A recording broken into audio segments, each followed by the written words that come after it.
ఈ రోజు నేను పండు మిర్చి పప్పు చేస్తున్నాను. ఎలా చేస్తానో చూపిస్తాను. కందిపప్పు 1 కప్పు తీసుకుంటున్నాను.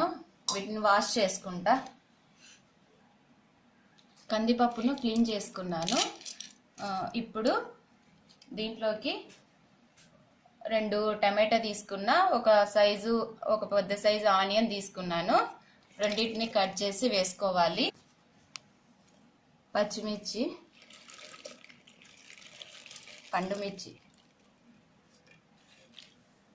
ఇవి కారం ఎక్కువ లేదు, అందుకు కొంచెం ఎక్కువ వేసుకుంటున్నాను.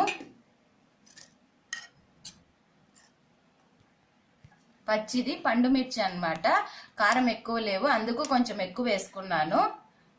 నెక్స్ట్ పసుపు,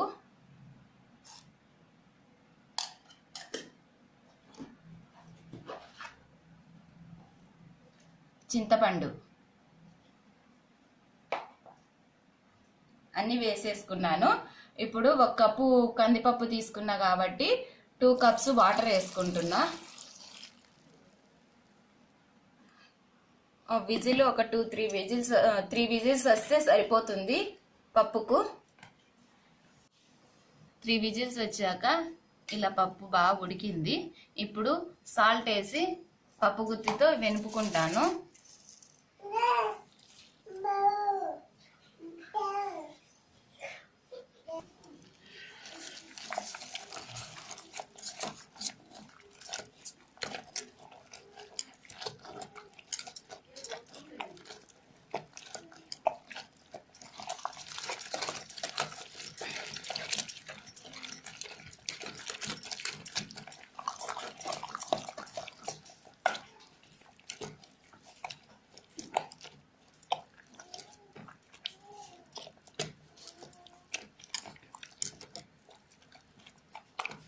పప్పు అంతా ఎనుపుకున్నా. పూర్తిగా మెత్తగా పూర్ణ మాదిరి ఉంటే బాగోదు, కొంచెం ఇలా ఉంటేనే బాగుండేది, పప్పు టేస్ట్ కూడా వచ్చేది.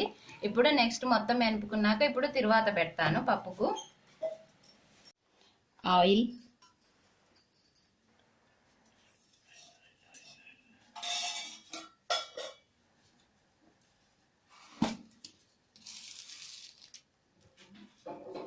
ఆయిల్ వేడెక్కింది. ఆయిల్ వేడెక్కాక పోపు దినుసులు,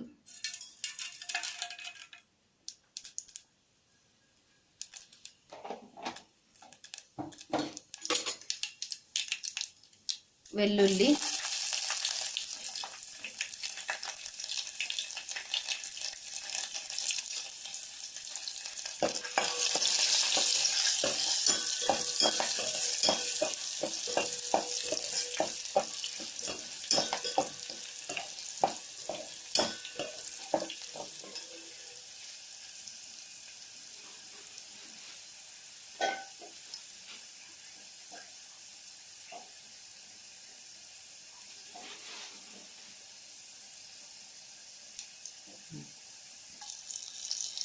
వెల్లుల్లి వేగింది. ఇప్పుడు ఎండుమిర్చి, కరివేపాకు,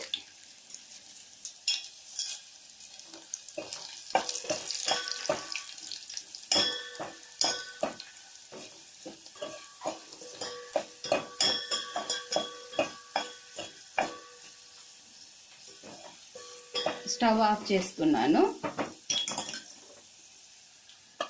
తిరువాతను దీంట్లో వేసేసుకున్నా.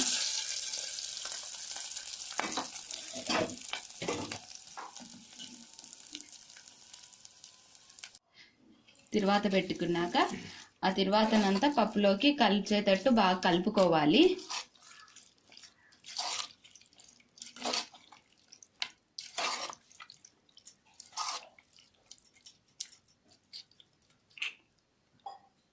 పప్పు రెడీ అయింది. Like, share, subscribe my channel.